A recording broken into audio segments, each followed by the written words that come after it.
Starting. Hey everyone, this is another episode of Tech Talk with Bryan. Today we're going to be going over three main types of desktop PCs to help people understand, what the three types are and what would be best for your own specific use case. Everybody has their own specific needs. I mean, a lot of people just want something that's basic that'll allow them to, surf the internet, watch Netflix, check their email, that kind of stuff. Other people might be into more along the lines of gaming. That requires a bit more horsepower, particularly in the GPU, the graphics processing unit. And you're going to need something that kind of addresses that. And then there's the third tier, which is more along the lines of a production unit, something for video rendering, editing, photo editing, working with Photoshop, Vegas Studio, these kinds of things. You could also be looking at something that does 3D rendering. That requires a bit more horsepower in both the CPU and the GPU than just your basic unit. So to start off, if you're looking for something that just gets you by, something that just, lets you surf the internet and doesn't, get used for a whole lot else, you're looking at probably around no more than about $350 to maybe $400. I mean, is what you'd be looking to spend. Something with a very entry-level type processor. You could even use something with integrated graphics in the processor itself. So keep your costs and your energy usage down by keeping everything kind of integrated. So you're not looking to do a whole lot, and it's not something. Honestly, these are not systems that can be upgraded very well either. So you need to keep that in mind. If you're looking to upgrade, an entry-level system really isn't going to get you too far. You might be able to add some more memory to it, but that's really going to be about it. Now, the next tier is where things start to get interesting because you're looking at more of a gaming system. And depending on the type of gaming you're doing, it again is going to change your needs, your hardware specifications. If you're just doing esports, stuff like CSGO, I'd say even maybe Overwatch. Overwatch really isn't all that demanding. You don't need anything that's all that powerful. You need something that's does have a dedicated graphics unit, a dedicated graphics processing unit, but it doesn't need to be high power. You can go with you can get by with something as basic as a 1050, a GTX 1050, or an older RX 480 from AMD. You can get by with those. Those will be fine for those types of games. If you're looking for something that does, some of the higher end games, something more along the lines of the Tom Clancy, the newer Tom Clancy games, what else is out there? Even which is kind of strange because Overwatch. It doesn't look great. What's that? Overwatch. Overwatch doesn't really have a lot of demand to it, honestly. You can get by with a 1050 on Overwatch amazingly, and still get, as long as if you're gaming at 1080p. If you just have a 1080p monitor, a 1050 will get by on Overwatch. If you're pushing, a 1440p panel with high refresh rates, you need to get a better GPU. Your GPU is really bound to the game and the monitor you're using, and you need to keep that in mind. If you've got a monitor that's got a very high resolution and high refresh rate, you're going to need a higher end GPU to push that. But also game settings as well. So yes. You could put everything in ultra. That's going to affect your speeds. Oh yeah, that's going to be very demanding. You're absolutely right. The settings as well. Now, if you're playing, what's interesting is I've talked to some guys that play competitively, and what they will do is they will actually drop their settings just so that they can get their higher frame rates regardless of what GPU they're using. And if you're playing competitively, that's something you want to look at. If you drop your settings, you can get much more smooth frame rates, and that'll help you in terms of you know, the competition. You'll be more competitive that way. Now, if you honestly like more of the eye candy that the higher settings can give you, then again, you're going to need a higher end GPU. Like I was saying, you've got the Tom Clancy games that are very demanding. You've got, I mean, even some of the older games, Crysis 3, for instance, is a very demanding game on a GPU, and that came out back in, what, 2013, 2014. It still is very demanding in terms of your graphics. So on that end, you're looking at roughly a $1,500 to $2,000 investment for something along those lines. Your CPU really doesn't matter a whole lot in terms of that if you're just looking to play games. An i5 from Intel or a Ryzen 5 from AMD will get by just fine if you're just doing gaming and some basic streaming. The main application a lot of people use for streaming is Twitch. Twitch you get by fine on an i5 or a Ryzen 5 processor. You can get by on that with a decent GPU. Now, if you're playing, if you're doing a lot more demanding work as well, if you're into rendering, if you're into content creation, you're going to need a higher end processor and a higher end GPU. You're looking at an i7 or Ryzen 7 processor, and you're looking at least a 1070 or a what are they, the AMD Vega cards for that kind of work, because you're talking about much more demand. You're also talking about a lot more memory usage as well. 16 gigs is what you want for a gaming unit. If you're just doing, you know, checking your email, streaming Netflix, that kind of stuff, 4 gigs is fine in terms of your memory. But if you're doing content creation, you're going to need at least 32 gigs of RAM, because it's utilized more for those kinds of workflows. And right now, memory is very expensive. So your investment is going to be a lot. You're talking about something around the $3,000 range.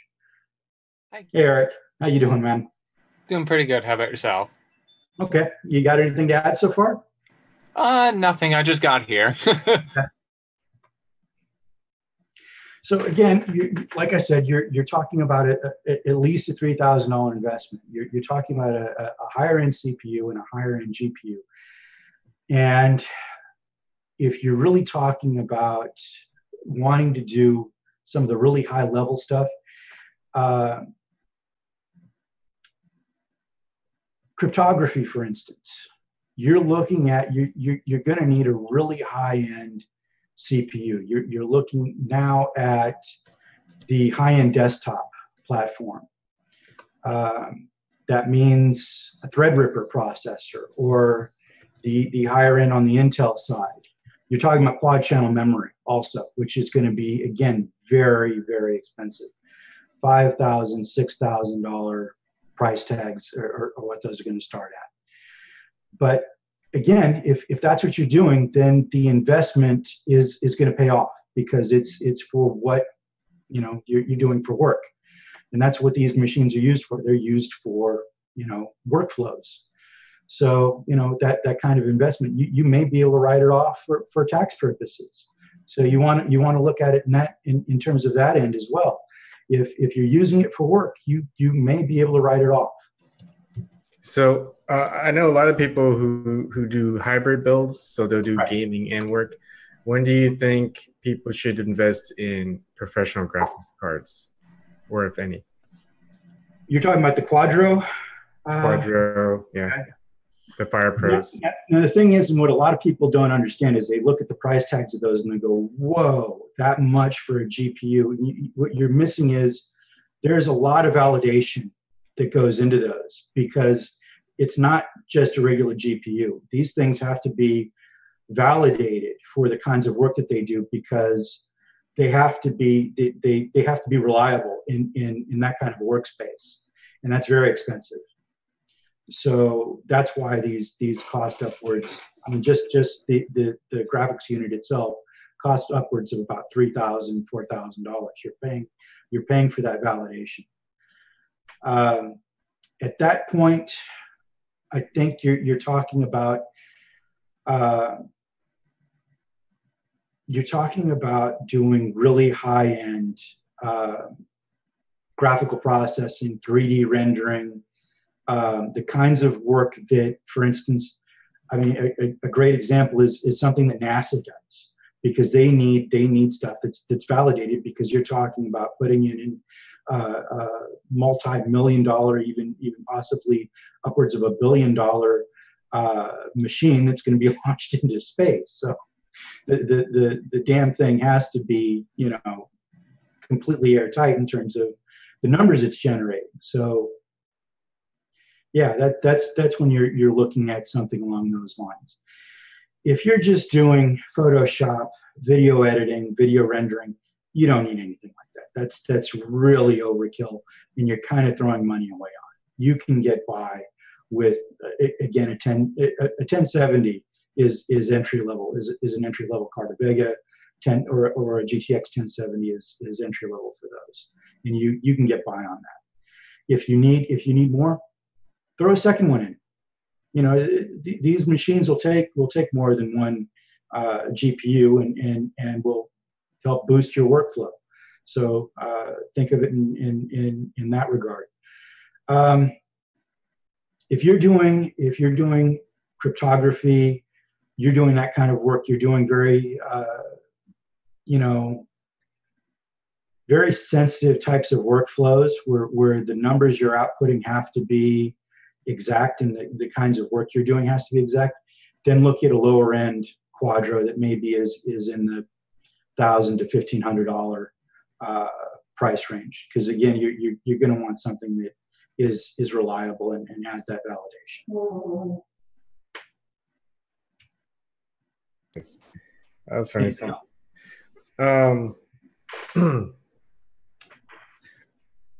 now, certain applications that you use, software tools, they're going to have support for certain hardware.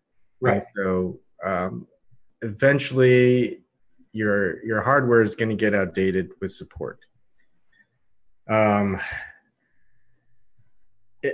Is it what do you think? Should you, there's always a great debate about when you should upgrade. Should you upgrade when you have to? Should you upgrade when you, like sometimes, do you even need to upgrade from like say a version 6 to a version 7, even though that version 7 isn't going to give you that much, but it might give you a little bit of something that you like, but then you're going to need to upgrade a piece of your hardware because it won't support older hardware. Okay, here's my rule of thumb when it comes to upgrading. If you've got something that is just barely doing what you needed to do, it's time to upgrade. If what you're doing, if your need is more of, if you're looking to upgrade as more of a want rather than a need, it's not time. You need to hold off, and I'll explain why. And it mainly comes down to pricing. Okay, whenever a new platform comes out, it's very enticing. It's something new, and it's in our nature to want the latest and greatest. But that's not necessarily the time to jump in. You want to wait for that platform to mature a little, because one, prices are going to come down, and two, any of the bugs or kinks with these things will get worked out in that time frame as well. So the best thing you want to do is hold off a little and wait for the prices to come down, and wait till that becomes an actual need rather than a want. That's the time to upgrade. And so you're doing two things. You're saving yourself money, and you're saving yourself the headache of getting into a platform that hasn't had all the bugs or kinks worked out. I've got a great example of this. I did exactly that with Ryzen. I jumped in as soon as it was released. And I tell you, I had all kinds of problems. I've even talked to you about a few of them, Yvonne. USB issues that I could not make heads or tails of. They were just all over the place. I'd plug something in, and then all of a sudden I'd get a blue screen, or sometimes it would just automatically, or the system would just automatically reboot. Or I have stuff that had been plugged in that would suddenly say USB device not detected, or isn't working properly, and it would just drop off. And these issues got fixed as BIOS updates and firmware updates were released. It just took time. And that's the problem you're going to have when you are what's called an early adopter. When you jump into a platform when it's relatively new, these are bugs that just haven't been worked out yet because, you know, not enough people have used them and plugged enough crap into them to figure out what works properly and what doesn't. One of the biggest problems that Ryzen had when it was first released was memory. Okay, the sticks of RAM that you plug into the motherboard hadn't all been validated yet. So you'd buy a kit of memory not knowing whether or not it was going to work. And it was kind of a crapshoot at first. And you had to wait for the manufacturers to update their validated memory lists before you knew what worked and what didn't. And it was just, you know, it was kind of playing a waiting game there. What I did when I bought mine is I knew a reviewer who had the motherboard I was looking at, and I asked him what memory he had used with it.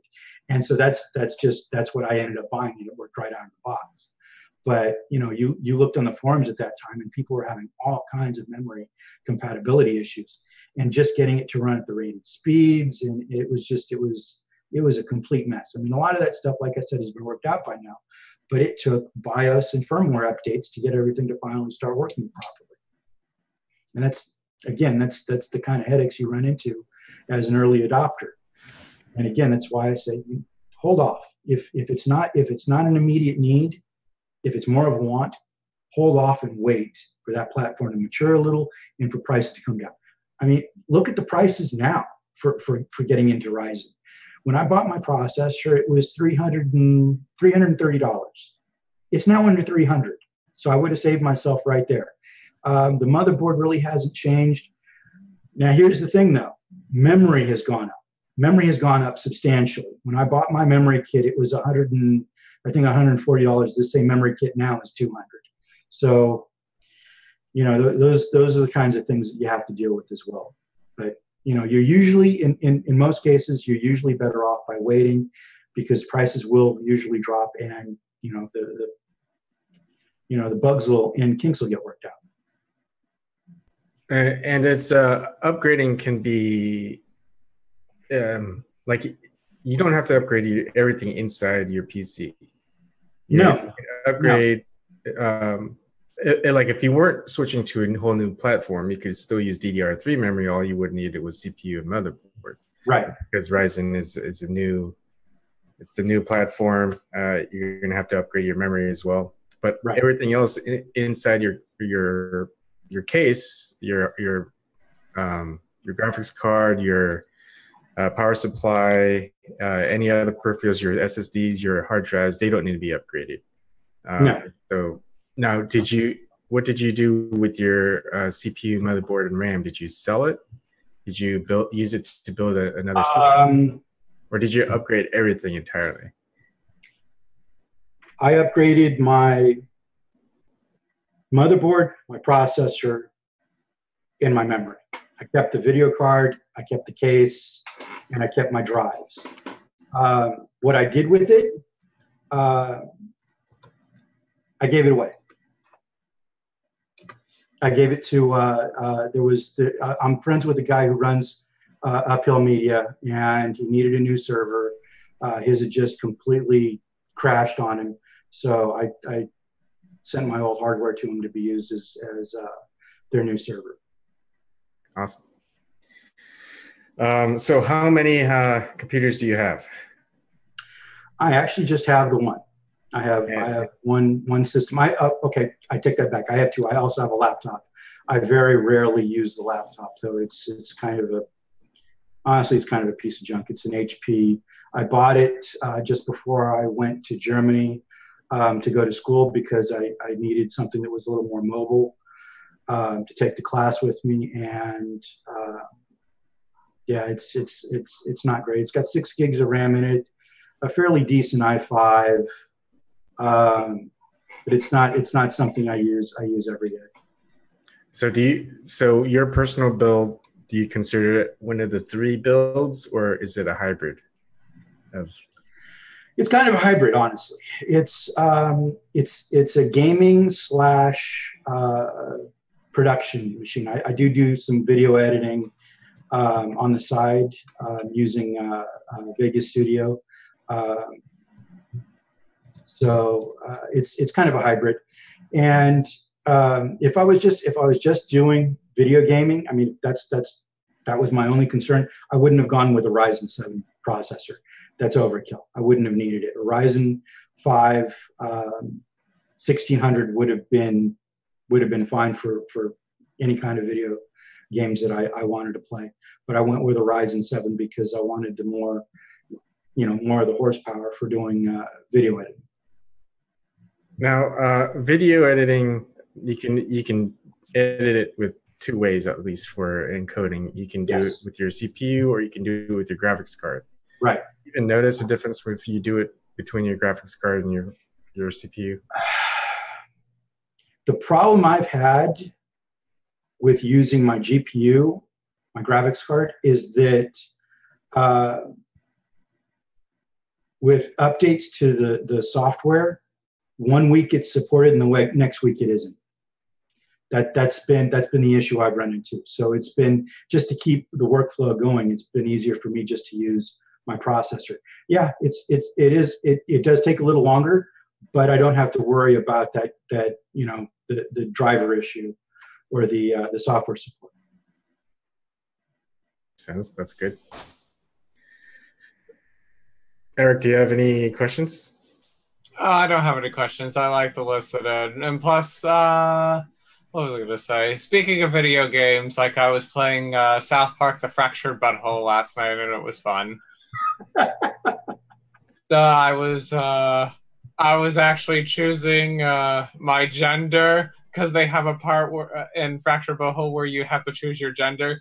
You could be there's like 5 different choices. There's other, female, like female and male have the same options, like whether you're cisgender or transgender. But I chose cis male gender, and like and the rednecks on the video game is like, well, if it isn't a cisgendered boy. It was really funny. And plus I kept reloading the save, so I could just watch the other stuff, like the other options. All the options were funny, but like when Mr. Mackey talks to you, it is completely different when they call up the kid's parents. Like, oh, so is it a boy? Oh yes, exactly. I knew that, but I just wanted to get some clarification. It's a really funny game. You gotta stream it sometime so we could see it. Yeah, I think we'd enjoy that. Will do. Let's see. So, speaking of consoles, what are your thoughts about consoles? Okay, I've had consoles. My very first console was the original NES back in the late '80s. My folks got it for us for Christmas. I then got a PlayStation, the original PlayStation. And I didn't build my first PC until 2006. So I was strictly a console guy until then. And I don't own a console anymore. And the reason being is that I've gotten so used to using a keyboard and mouse, number one. And number two, the graphics just look yes. Classic very one. nice. Very nice. I still like consoles no matter what. I like PC and I like consoles. So I keep a variation. A lot of people do both. I don't, simply because it's just another investment I don't see to be necessary. And I love the graphical quality you get with a good desktop. I mean, it's pretty awesome. Some of the stuff that our modern desktops can do. And that's why, consoles have to keep upgrading to keep up with them. It's become quite a game with them. I mean, they come out with a new unit every couple of years because they're trying to keep up with what the PC is capable of. I think that's a whole topic to itself again. Yeah. The entire gaming industry, and not just PC, not just console, but just like a lot of game companies just find it easier to create their games within a specific console. They might spread it out to a different one, makes it a little bit easier, but when they port it over to a PC, things can get kind of weird and difficult and not very good. And in the past, I'd say circa 2000s, even in the late 90s, they always built from the PC first and then they ported it over to console. Right. Emulators. So we saw this trend just kind of switch. Yep. But I have to say, emulators are like really, really, really cool. Yeah. When it comes to emulating, because that's like it's like programming the console, but it could do more. Right. Like old games, new games, everything. What are your thoughts if they came up with a console that you could upgrade the components, like the graphics card? Would you end up going in for that? At that point, it's nearly a PC. Yeah. I mean, really. I mean, it's nearly a desktop at that point. It's just a small form factor with a different operating system. Mm-hmm. Exactly.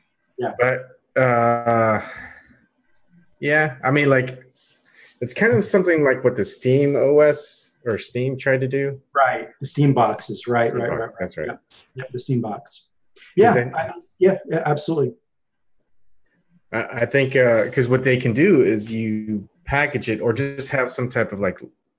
I think the easiest thing is everything's on the same graphics card, everything's on the same PC, so the game manufacturers kind of go. It's easy to create games once they have it, just because they just know that the system requirements are going to stay the same, so they don't have to worry about too much like driver issues and things like that.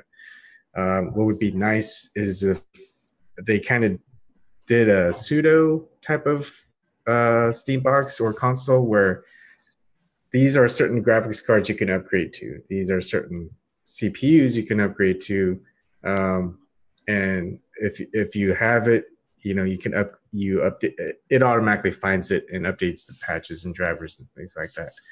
I think that would be cool. It could get people more into building their own PC, maybe. And I think also it's just understanding and learning what a computer is. Right. I think one of my least favorite commercials when I saw commercials, like sometimes I'll still see commercials through YouTube, and I think it's either Apple or Intel or something. A little girl's playing with a little tablet, and she doesn't call it a computer, or it's just no. Yeah, that was. I'll be honest with you, that really got under my skin. Yeah. That commercial really got under my skin. You remember what it was? I don't know what it was, but I think it was some Apple product. Oh, it was? Okay. Yeah, I think it was an Apple product. Here's another thing. When I got into building my own machine, it came from a need that I had, because I had it at the time. I had a laptop, and was unable to figure out why it wasn't playing this new game I just bought. I just bought Half-Life 2, and no matter what I did, it refused to play the damn game. And there was an engineer I knew who, I was in the Navy at the time, and he'd been building his own computers for years. So I went to him with my laptop, and I'm like, why am I having this problem? And he just looks at me and goes, oh yeah, it's a piece of shit, that's why. He goes, I'll tell you what to do. Find somewhere that you can sell this thing, and I'll help you take that money and build your own machine. I'll walk you through what you need, and we'll put it together. And that started my love of building computers. I was blown away. What pissed me off though is just a few months later, after I got this thing built, what did they release? They released the beta of Crysis. And again, I was in the same position where I had this computer, and no matter what I did, it would not play the game. It absolutely refused to run. And it was, again, because I didn't have a strong enough system, and I had to upgrade. And it was neat to be there in those times, because Crysis, a lot of people don't know this, Crysis was a breakthrough. It really was, because the graphics engine that it had was ridiculous for that time. Absolutely ridiculous. You could have two of the most powerful, and I built this machine. I built a machine for a guy that had two of the most powerful graphics cards you could buy at the time, two 8800 GTX graphics cards, and it still stuttered at high settings. The game still stuttered at 1080p because the graphics on that game were just unbelievable. They were just really, really high end, and just were extremely demanding. There's some poor optimizations on their part too, though. That's true too. It was not very well optimized, and I'll say it's still not very well optimized, because I still play it from time to time, and it still doesn't play all that well. Even on new hardware, it doesn't play all that well. I think at maximum settings at 1080p, I'm lucky if it stays in the 70 frame per second range. I mean, that's how poorly optimized the game is. And that's kind of how that meme started, remember? But can it play Crysis? Can it play Crysis? Or run Crysis, yeah. So, I mean, there's so many topics we can do, or you can do. It's like how accurate do you think those minimum system requirements and suggested system requirements are for games? Do you think they're helpful or useful at all, or accurate? The problem I have with them is that they very commonly leave out one very important aspect: what resolution you're running at. Very rarely do you see the requirement say, okay, at this particular resolution, because the resolution matters a lot, because that's number that translates to the number of pixels you're running. The more pixels, the more demanding of your GPU that game is going to be. So that's what's kind of annoying about those system specs, is it doesn't really take those kinds of things into account. It doesn't take into account your settings either. Well, what quality settings in the game are you talking about? It doesn't take those into account either. And your frame rates, like maybe their suggested frame rates is like 15 frames per second average, not 30 or 60. I mean, all monitors have 60 hertz refresh rates. Yeah. So is 30 frames per second to them, is that their suggested, right? Well, here's the thing. I've talked to, I think I talked to a rep from Ubisoft once, and I actually asked him about that. And he says that when they come out with their recommended specs, their frame rate target is 40 frames per second. That has been, at least with Ubisoft, that's been their frame rate target. It's 40 frames per second, which for honestly, for most gamers, that's going to look fine, unless you're really discerning. If you're you can tell the difference. If you're one of these few people that can tell the difference between 30 or 40 and 60 or 60 and 75, then yeah, go with a more powerful GPU, because 40 frames per second isn't going to cut it for you. But I'd say for your average gamer, you're not really going to tell the difference between 40 and 60 frames per second. You're not. It's really not that much of a difference. And how do we get people out there to get away from seeing false advertising? Like if they see GTX 1050 and they say gaming, right? Gaming card, etc. Well, here's the thing: you've got to ask them what they mean by gaming, because I mean, go to the motherboard section of whatever online store you go to. Every single damn one of them says gaming on it. So what do you mean by gaming? I mean, even why would you put gaming on a high-end Threadripper? Yeah, basically, I think the gaming part for the motherboards is they'll have like the Ethernet port would be like a killer nuke or something, right. Or like they'll have Wi-Fi. It's not like, why would you want to play some games on Wi-Fi? And I think that's kind of it. They try to. They can try to tout like the PCI Express as gaming. I mean, but the thing is, that's all going to be the same anyways across the board. You're going to have the same amount of PCIe. I forgot what you call it. I mean, but they'll just be different. So like PCIe 3 times 16 versus times 8 times 8.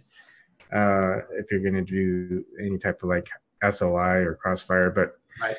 That might be touted as a gaming motherboard, but people won't really know, and so they'll be like, all right, to support the motherboard to be a complete gaming apparatus, we're going to need like 2 graphics cards this time, and then connect them together to make them faster. But no, that's not necessarily good. Sometimes it can be cheap, but you also have issues.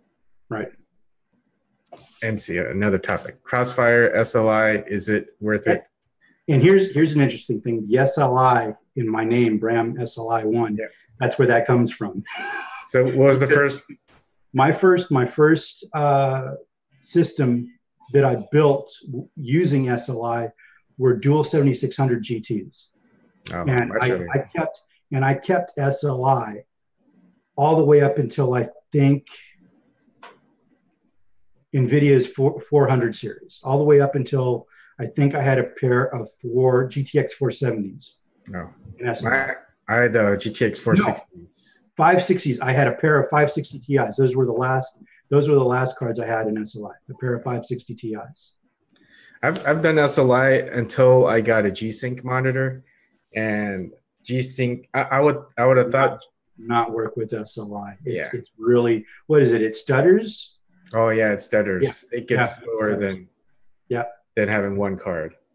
And I always thought the entire concept of having G-Sync would be to make it smoother between an SLI system, but that's, you would think. Yeah. Yeah, that's what's so peculiar about that, is you would think SLI would be the preferred way to run G-Sync, and it's not, because it just doesn't work. Yeah. And all these monitors that support high frame rates with G-Sync, like 144 or 165 hertz, how many, and like 1440p or 4K, there's not one graphics card that's going to support those high frame rates. At that rate? No, there is. The 1080 Ti can do it. I have a 1080 Ti. It won't get up to 144 hertz for certain games. I think it can. Other games, not average frame rates. Yeah, not at any high settings. That's true. Yeah, high settings, you're gonna get like, even at 1440p gaming, you're gonna get like a average of maybe 90 to 100. Right.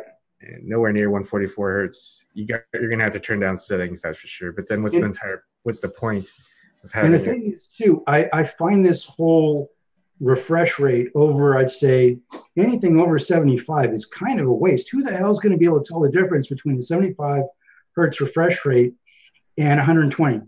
Who? I can't think of anybody that will be able to tell that difference. I mean, once you get over 75 hertz refresh rate, I mean, everything looks buttery smooth at that point anyway. I'm telling you, these kids, 16-year-old kids with like very snappy reflexes, they can tell. They have supervision. I doubt that. They have supervision opposed to adult supervision. There you go. Good point. Yeah, it's a lot of it's hype. Yeah, I think. I mean, a lot of marketing. It's complete marketing. Dispelling the advertising, dispelling the marketing, and I think that might be like a good like if you're going to section your show, because you explain things so quick, it's like done in 10 minutes. You could go into like 3 different topics. Yeah. So one going into your main topic, another going to dispelling the advertisements, and then freeform, whatever. But a thing that I found really interesting the past couple of years, not too many reviewers have touched on this. One in particular has, and he's done it in a really humorous way. A lot of the cases that have come out in the last year and a half have been really touting this tempered glass trend. And there's a huge problem with that. Tempered glass has a tendency to retain heat. Well, computer components don't particularly like heat too much. Yeah. So without good airflow, having those tempered glass panels isn't going to do you a whole hell of a lot of good. It's just all it's going to do is turn your computer into a big hot box. Yeah. That can't get the heat out quick enough. I mean, I've got one. I haven't set it up yet. I think they're more geared toward. I'm sure it'll make a good space heater. Sorry. Yeah. That is what they make a great space heater. I mean, even the plastic cases, they get really warm.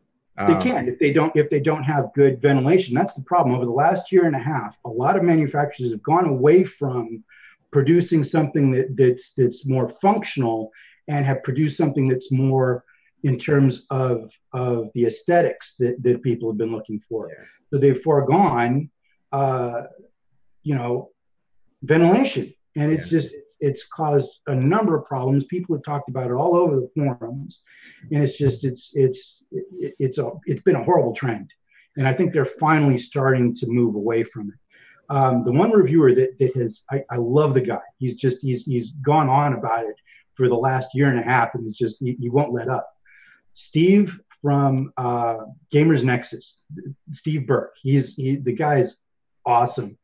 One of the last cases he reviewed was the high airflow case from Cooler Master, and he tested it with the front panel on and the front panel off, and it was like a 20-degree difference because the damn thing just couldn't get any ventilation going because it completely blocked the front intake fans. Yeah, I remember my favorite one is still the steel. It's made out of steel. The case itself is huge. I think the case itself weighs like 25 pounds. And I think they went away from that because, the expensiveness of having an all-metal case, shipping costs to ship it. I think it was like $150 case, which is kind of a lot way back in a decade ago. But it kept the components really cool. Like you'd never feel it hot. Certain cases, like the plastic ones, you could definitely feel it being warm in its form. So I think they kind of went away with the metal, the heavy cases to get a little bit lighter. That's why we see these small form factors. And then somewhere like 5 years ago, everything was about silence. They just want silent systems. I think maybe 8 years ago. So you see worse airflow, but quieter output, like sound output. And then now it seems like everyone's going. It's gotten to be like people used to be all into cars and building their cars up and modifying them. Now it's PCs. So you have these all acrylic, all tempered glass systems where you just put lights in them, and I've done that, and water cooling gear, and you don't need that stuff these days. But it's just, if you're going to have a one system, and you really want to go all out, then you can go ahead and do that. But once you get into it, you'll eventually kind of get out of it, just because the cost, the setup, just trying to. I had water cooled systems for about 4 years, just complete water cooled systems, and that was the biggest problem, is the maintenance. They require a lot of maintenance. They require a lot of time, and that translates to downtime, where you can't use the damn thing because you're working on it. It's too much. Honestly, it's too much of a headache. I am considering possibly going back to custom water cooling, but it's not going to be everything. I might just only water cool my CPU and my chipset. Luckily, I've got a motherboard.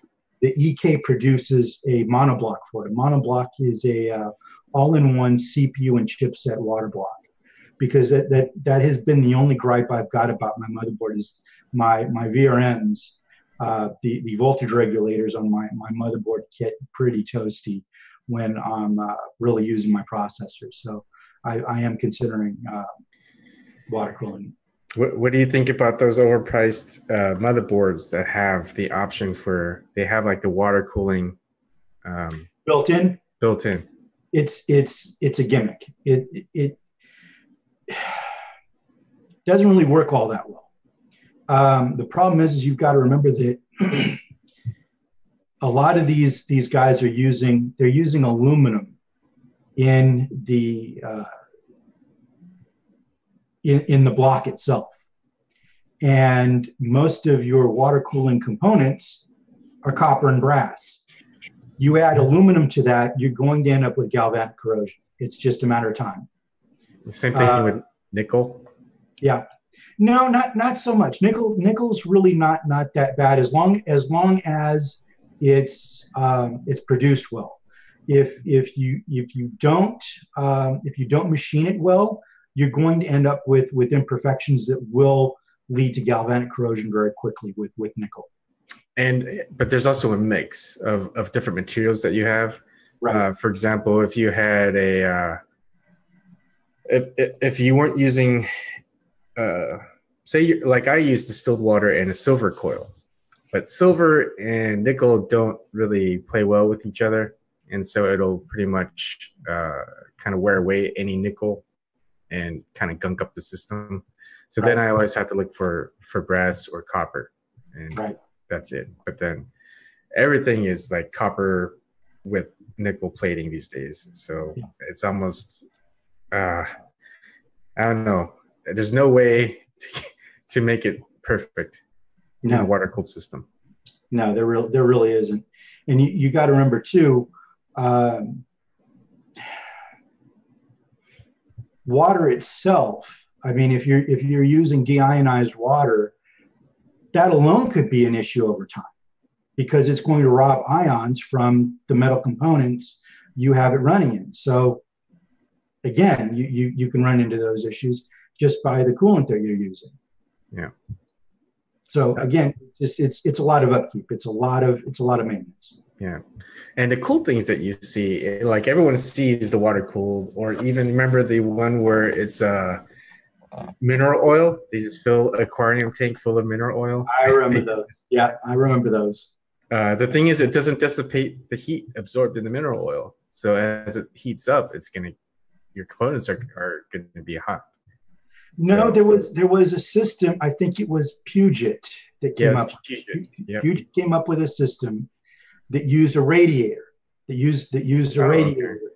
So what would happen is, as the mineral oil heated up, it would get moved through the radiator and cooled, and then back into the system. So it would maintain an even temperature throughout the mineral oil. That was a neat system. Now, here's the funny thing. The reason you don't see those anymore is because another company patented that technology, and Puget, and they forced Puget out of it. Oh, that sucks. Yeah. I think it was what was the name of the company? I think they actually made computers for a little while called the Reactor Systems. Have you heard of those? No. It was really neat. It was a neat concept. You had a case that it was extremely large, and you had basically a single motherboard and component unit that slotted down into it where the coolant was. And all the components were modular, the CPU, the GPU, and it would move the mineral oil through it and through a massive radiator system to cool it. It was a pretty neat concept. It's just they didn't apparently last very long either. Yeah, and they're not making any money out of whatever the patent. Well, No. or would it be copyright or licensing? Licensing. Right. They're not making any. Yeah, they're not making any money off the licensing either, Yeah. which is kind of sad. I think the last I heard is that they were developing it for server usage, but I don't think it got anywhere. All right. Let's see. So 50 minutes, or has it been 50 minutes? I forgot how long it started. Hold on. I see 51. Okay. We can go a little longer if you want. Sure. Any questions from the chat, I guess? Yeah, anybody have any questions?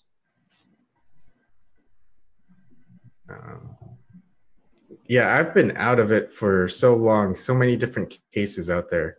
I just go for the cheapest these days.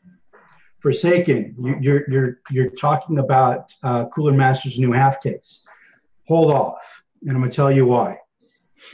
I saw this at CES. I've been following CES very closely. They have a new case for the half series. Cooler Master does it. It'll be coming out, I think, in the second quarter of this year. That looks absolutely amazing, and it does two things right. It has the looks because it's using some tempered glass panels, but it also has a very nicely ventilated front end, so it also will keep your components cool. It's a beautiful concept, and I hope that it remains pretty close to that concept when they finally do release it. So if I were you, Forsaken, I would hold off. I think you'll really like the way that thing looks when they finally release it. I think Zox mentioned it. That's what she just said. Oh, okay. Yeah. Yeah, I'm into small form factor. I was into small form factor before, like mini ITX, but I felt like changing out like the CPU, motherboard, and if the cable management's not good with the power supply, it is just a hassle. Like you also have memory limitations. Like you might only have 2 slots for RAM. I mean, it's fun. It's nice to carry around. I think it's great if you're not going to be like a super power user. I think for doing tasks like you can be a power user with mini ITX. You can have a very capable graphics card. You can have a very capable CPU. You may not be able to overclock it too well. Like I've even water cooled mini ITX builds. Crazy enough. But it's not going to be. You're not going to. I don't know. I just feel like it's overkill. You kind of once you're done building it, you don't want to mess around with it again, just because it's just such a hassle. But then you have these huge ones where, like huge cases, which you don't ever want to move around, and cleaning them is a pain. But you want to take out the motherboard and replace it, or just put a new like a CPU, heatsink, or cooler in there. It's a lot easier to work with. One of the reasons I upgraded to the full tower I'm using now is because of this very neat system. I just pull up on a latch, and my side panel comes right off. I don't have to worry about or hassle with the damn thumb screws in the back. That's been my biggest gripe with most systems, is that to get to them, you've got these 2 thumb screws you've got to constantly undo and refasten after you put the damn thing back, and it's just I love the Cooler Master half cases with that side panel. Just two little, you just push in 2 little sections, and then pretty much the side panel comes off. Like you don't really have to put in the 2 thumb screws in the back. Okay, I think that's isn't that the Corsair? Oh, Corsair, you're right. Yeah, I think that's the Corsair Graphite 600. Right. There's a couple of Corsair models that have that. This is a Corsair. Okay, not Cooler Master. I'm sorry. Cooler Master might have them. I don't know. I don't think I've seen Cooler Master use that. I think the only other company I've seen use that kind of handle system is Cougar with their what the hell is that thing? It's an ugly looking case, but it's got a handle on the side panel, so you don't have anything to screw in. It just lifts right off. Do you remember the old days of the beige cases, and you had to screw in everything, hard drives? Yep. Yeah, there's screws for those. Yeah. Who made those? Chief Tech was one of the biggest. Weren't they a big manufacturer of those, or was it Chen Ming? I don't remember. Yeah, it's been a while, boy. But those things were so difficult to work, and none of the metal was rounded, so you would usually cut yourself at least once or twice getting in and out of the damn thing. They had a lot of sharp edges. Yep, a lot of sharp edges in those things. Just ridiculous. I'm back. Hey, Eric. Hi. But one other thing that I've really enjoyed about having a desktop is that they're fun to work in. I mean, once you know what you're doing, they're fun to work on. Upgrading the GPU, upgrading memory. I mean, I've had desktops. Like I said, I've had a desktop since 2006, and the only reason I ever went back to a laptop for a short time is because I needed it for school. But other than that, I don't think I'd ever go without a desktop. Yeah. They're just so convenient. And you can find some surprises. Like you go to Craigslist, you can find people selling their entire computers. They might have junk PSU, junk cooler, but like in there, like a junk graphics card, but then they'll have like a super motherboard and CPU with like memory. That's just maybe twice the amount that they're selling for. And you can either resell it, just those itself, and just or just reuse them and just replace the other parts. And one other thing, Fly was mentioning my expert cable management, and having a full tower case makes that pretty damn easy because it gives you so much room to work with, so that your cabling is just really simple. I like to keep my cable management clean simply because it aids with airflow. Do you use zip ties or Velcro? I do. I use both zip ties and Velcro because it helps keep everything kind of tied down, so you don't have to worry about your back panel bulging out, as is pretty typical with most cases. When you get done cabling everything, your side panel kind of bows a little because you've got those cables back there tied to it. Yeah. Do you use where those the fan headers? I have a couple.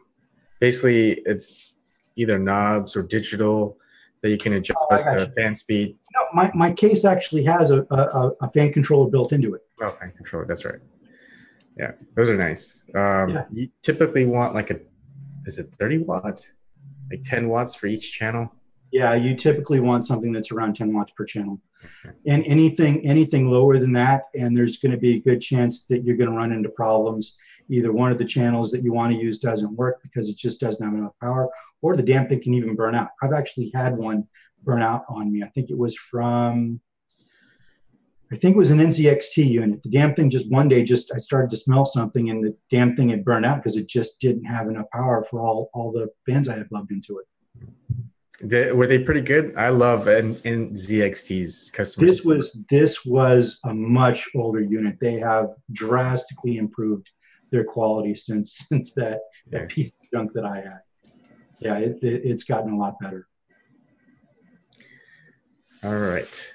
I mean, I think we keep segueing into so many different things. Do you imagine like a fourth, like you have 3 basic computer builds, right? What can you think of as more advanced computer builds? Do you think if you were putting together a server, for instance? Okay. A lot of people have home servers. Doesn't require a lot of graphical power, but you're going to need something with some good CPU horsepower because you're connecting it to a network. It's a networked, it's handling your network. You're going to need a good CPU to do that. What else? You need a good amount of RAM for that as well. Yeah, good amount of RAM, network card, storage. A lot of people use it for network attached storage, which is what NAS is. Like a server-based operating system. I mean, you could probably use like any type of like a desktop Windows operating system as a server, but you just get a little bit more out of it if you have like a Windows-based server or any other type of server-based operating system. And then I guess another advanced mining rig, another advanced build is, of course, cryptocurrency mining. And that's basically all graphics cards. All GPUs. You've got, as many as you can shove into that. It's like the most minimal CPU, most minimal memory. You don't even need that much storage. No. Just all graphics cards. You can get by with like 120 gig SSD, throw that in the damn thing, and you're good. Yeah. You just kind of want an efficient power supply with that. That's about it. Yes, as efficient as possible, because you want to cut down on your overhead as much as you can. All right, so that's 2 advanced builds. Let's come up with a third one. Okay. What would be a third advanced computer? I guess I think the newest thing might be like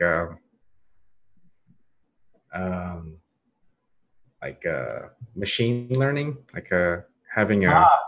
Okay, those aren't going to be all that dissimilar from your mining rig. It's going to be very similar to your mining rig. The only difference with your machine learning is you are going to want a higher end processor. You're going to want a lot of memory, and you're going to want a lot of storage space. A lot of storage space. We had one that we worked on when I worked at SwiftTech. We had one that we actually built. We had to build the water cooling system into it for a client.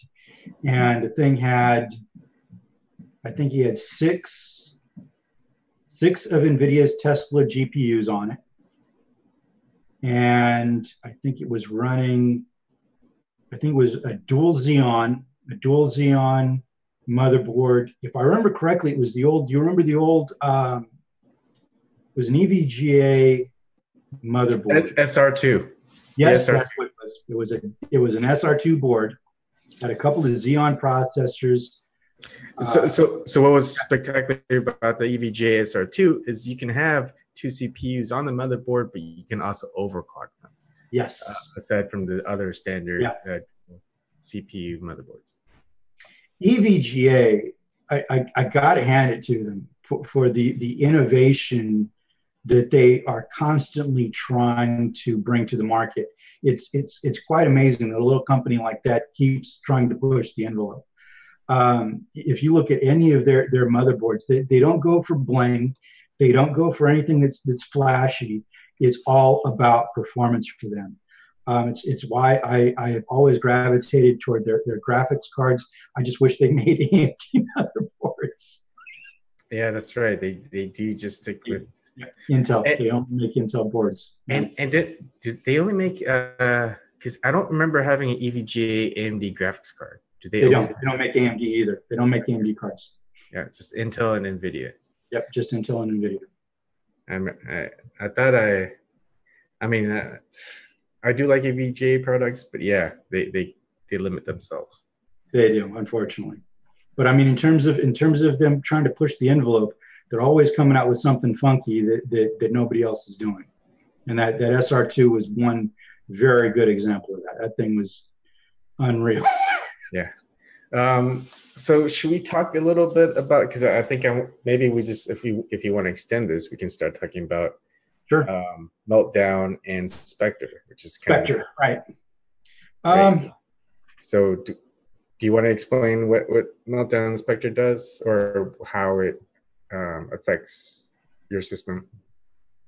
Well, like I said, I haven't really, I'll be honest with you, I haven't read as much into them as I wish I would have. We're actually kind of we're dealing with Meltdown right now at work, because just about every single system that we have runs on an Intel processor.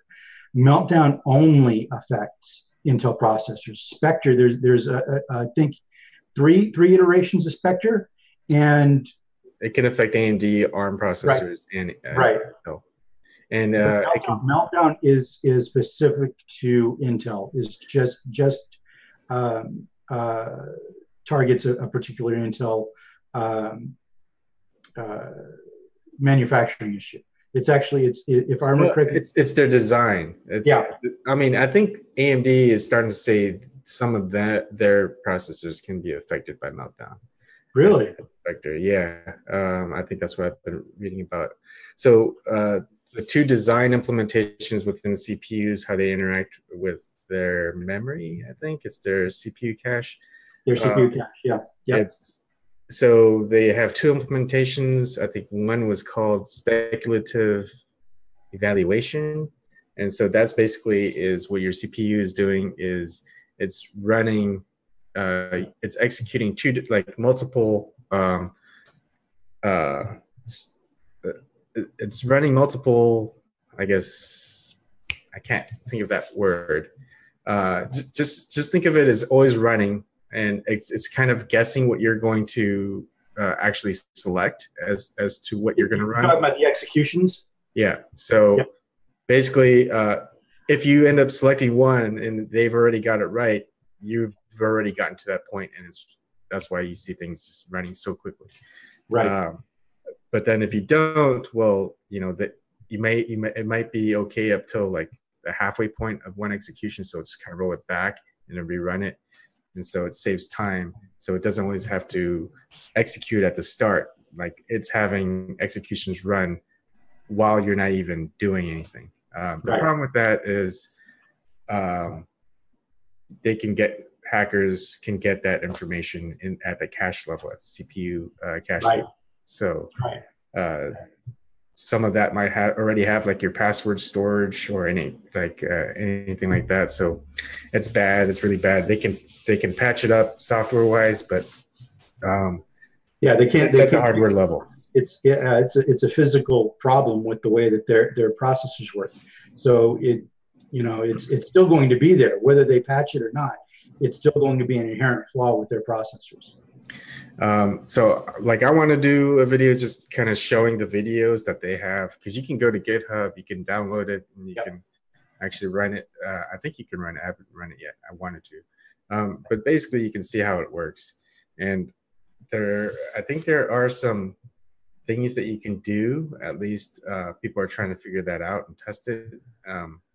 Like for example, you really don't want, at the browser level, I think Chrome allows it where you can just don't have anything cached. So every time you go to a new website, you're just starting from scratch. So it doesn't really keep, when you go to another page, it doesn't keep all that cached information from that other website. So that's one thing you could do. Other thing to do is always clear out your cache, maybe flush your CPU cache,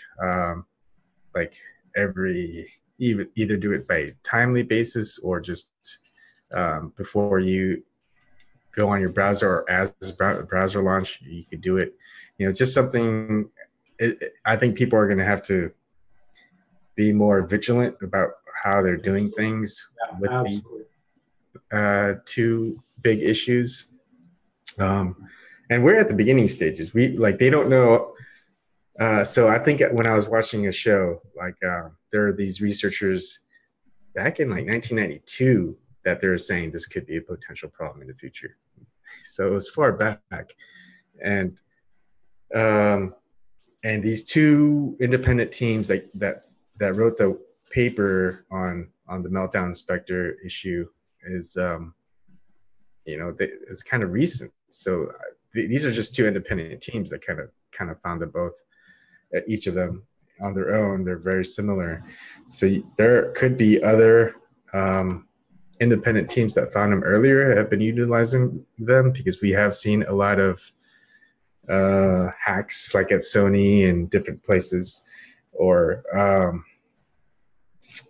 NSA, I'm pretty sure, are trying to utilize that as well. But like, what's going to happen? I mean, does that mean Intel and AMD's out of business?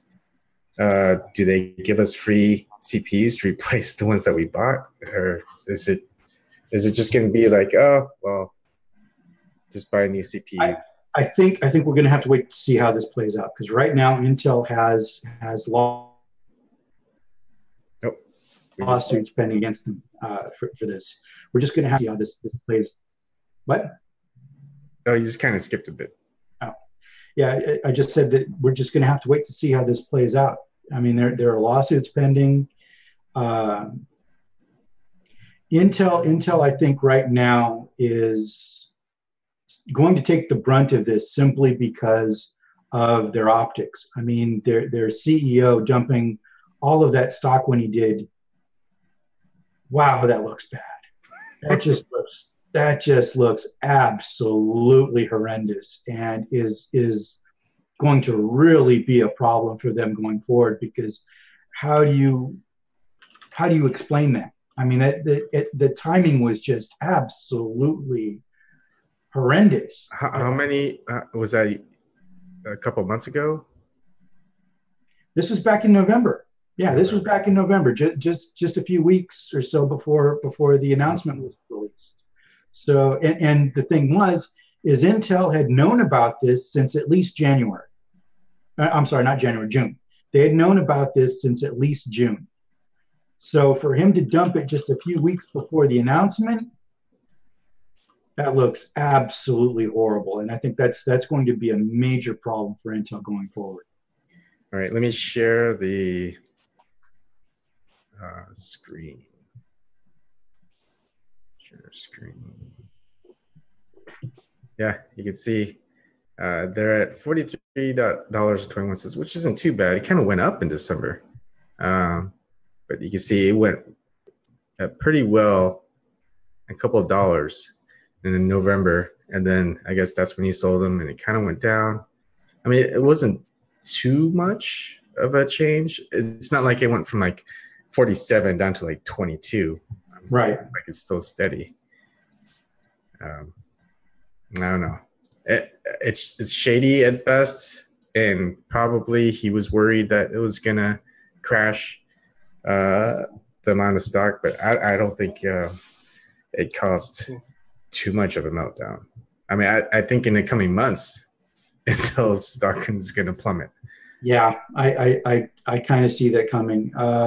We were having a talk with some of the server team yesterday. I'm not really at liberty to talk about this, but I'm going to anyway. I don't really give a shit. The server team basically said that they are looking at some serious hardware changes in the coming months to deal with this situation, because they have absolutely no confidence in Intel right now, absolutely none, and that's huge for our server team, for a big company like Wells Fargo to say that they have absolutely no confidence in Intel. Wow, that's huge. That is huge. So maybe it's not best to talk about your work and how they're mitigating it, but are they buying new processors, or like how they haven't said how they're exactly doing it, but they're looking at, they said they're looking at some serious hardware changes in the coming months. They didn't specify. Okay. Like switching to Intel nukes? Or is it not nukes? What do you call it? The Raspberry Pis? I think they're not affected by it. So no, the Raspberry Pis aren't affected, which is quite interesting, actually. Yeah. That the Raspberry Pis are not affected, because the Raspberry Pis are pretty. It's a pretty handy processor for what they do. For the amount of for the amount of power that those little things have, they're pretty handy. Yeah. They're pretty damn handy. I wonder if you can like. Speaking of which, The Raspberry Pis are like they try to like what you call it, make them into one of these or like a Super Nintendo. Like, yeah, you could play even more games. Yeah, I've seen that. That's pretty cool though. Yeah, I think like if you really need CPU power, maybe you can just build up like 20 of them and have a cluster of kind of slower CPUs. But when you have a lot of them, Yeah. that kind of negates the slowness. But then at least they'll be safe from this exploit. But yeah, geez, this is crazy. And I wonder how many people are going to be affected by it. I mean, I feel like a lot of it's going to be early like targets of people. But like you're definitely going to go after the rich, wealthy people. Hey, that might be a good thing. Hillary Clinton's server, if she still has that up, we know she doesn't. But yeah, it could be Our like server. it could be like a big hack fest in the future, which would be Could be. Yeah, it certainly could be, because again, as you were saying, the fix to this is software based, whereas the issue itself is hardware. So if you've got somebody that can get past the hardware the software fix, it's open season. I mean, it's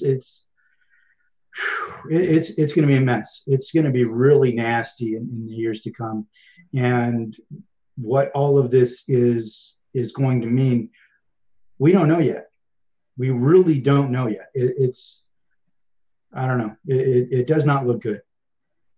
And who exactly is going to be affected by this, I don't think anybody really knows yet. Yeah. Yeah, Fly. You gotta get in here and update, because you're following a lot of this that we don't follow as much anymore. Man, it's crazy. I really want to try it out, and yeah, I'll probably do a show. I mean, let me see if I could just share the site where you can access everything.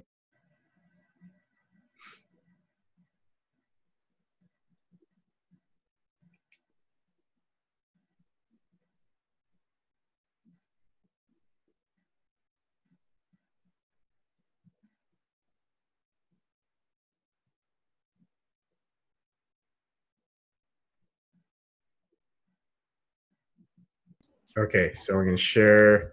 So the site is called meltdownattack.com, and it kind of talks about Meltdown Inspector. You can read their papers on it. Kind of more information of who reported which, and a couple of Q&A stuff. Really good stuff to go over if you're kind of new to this. They have all these videos of it in action. Now, let's play one. So this is kind of how you see it with the memory dump. You can see this on spying on passwords. You can see that they're, that's encrypted over here, or at least hidden. I'm not sure if that's encrypted, but you can still see what they're passing, even though it's just password masked. You can see on this one,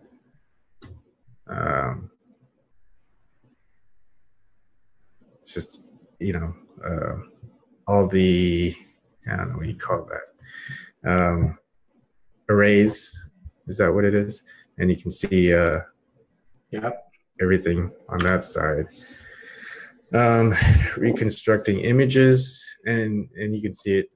They get not just what you write, but also they could regenerate the images from it. So you can also go ahead and download it off of GitHub repository, and so you might be able to test it on your own. I haven't looked at it yet. I think I just downloaded it and unzipped it. That's about it. But that's kind of interesting. Look at that. Yeah. Jeez. Let's see how mine access backdoor first. Yeah. It's yeah, so I feel like for now, I'll be just every website I'll be after visiting like any website really, I'm just gonna close out the browser, clear the cache, try to flush the CPU memory cache if I can on the operating system level.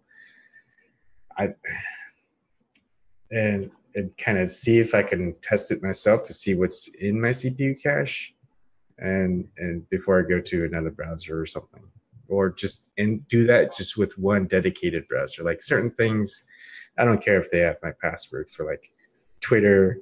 You know, eventually you might see someone else controlling my Twitter, YouTube password, whatever. You know, I don't care about that too much. But like banking, email, you know, you might want to do that on your computer that has it if you have more than one computer. So just have kind of like a dedicated computer just to access those types of things. And I have a feeling, I wonder, because there's been a lot of people who've probably been hacked and their like cryptocurrency stolen, let's say Bitcoin. I wonder if they use the same attack to get the passphrase. Because I mean, some people have some really long encryption phrases for their wallets, which I do the same thing. So that can easily be mitigated with this exploit. Yep. That it could. Yeah. It's a good point. Yeah. So I think, people have to be a little bit careful these days. Yep. And then businesses, I mean, I don't see how businesses can be protected on it, because I think that's where it's going to be targeted most, not individuals. Yes. Oh, yeah.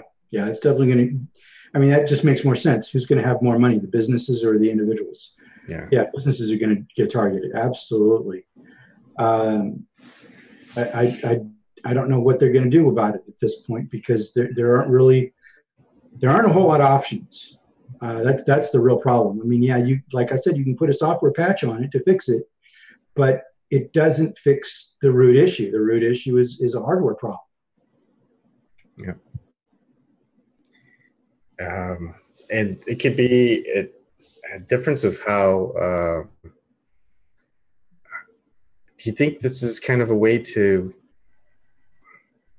spin the net neutrality, the reversal of net neutrality? Do you think they'll spin it this some way, saying that I don't see how you could. Because you could base your attacks, remote attacks, based on like say JavaScript on a web server or something. Okay. And so they'll have it so if you're certified, and I don't know, I just feel like there's some way that they're going to spin it and saying that the internet is safe. You've got to remember too, though, almost everything Ajit Pai said about net neutrality when all the debate was taking place were all lies anyway. So anyway, I mean, they want, because the guy wasn't truthful to begin with. Yeah, I know that, which is most of the crap he said about net neutrality and why we should get rid of it were either flat out lies or were some form of obfuscation of what it was he was actually trying to do. Yeah. It wasn't being honest about any of it. So yeah, I feel like we can refer. Yeah, I feel like we could refer back to this saying, yeah, we're calling Ajit Pai's gonna spin it as a way to protect people. I can see it. Why not? Yeah, man. And he just made shit up as it went anyway. Yeah, and I think people have already predicted that he'll probably resign from the position after it happens or whatever, and he'll probably work at like Verizon as like a CEO or something special. No, he'll come in as a special consultant and will probably make more than the CEO. Yeah, I can see that happening. That's where Ajit Pai is going to end up until karma finally finishes them off, which is what happens. But we've had people do the same thing. Not like this. Not to this level. I've never seen anybody to this level just completely and utterly disregard the vast majority of the American public and not give a shit. Something. GMOs in Monsanto, didn't someone do that same thing? Yeah, but there wasn't a public outcry like there has been with net neutrality. I mean, it to the point where their servers, the FCC servers, were taken down simply because of the number of requests to the server that were being made because people wanted to post to the website. That's how massive the outcry was. I haven't seen anything like that before. Yeah, and he's been receiving death threats, which is funny. What did he expect? Yeah. I mean, you go against the vast majority of the American people and you flip them off and you tell them, fuck you, I'm going to do what I want to do anyway. Yeah, you're going to receive death threats, you dumbass. What were you expecting? Yeah. All right. I think I need to start heading off, but it's a good segment. It's a long one. Stop it. Yep. I'll see if I can get something going tonight. If J okay. doesn't have anything going, I wanted to do a couple of segments of different stuff, but I don't know if I have time. But okay. I'll try. I'll see. All right. Thanks, Bryan. Bye, everyone. Thanks. Have a good weekend, everyone. It's good to see you again. Thanks for joining in. Bye. Bye.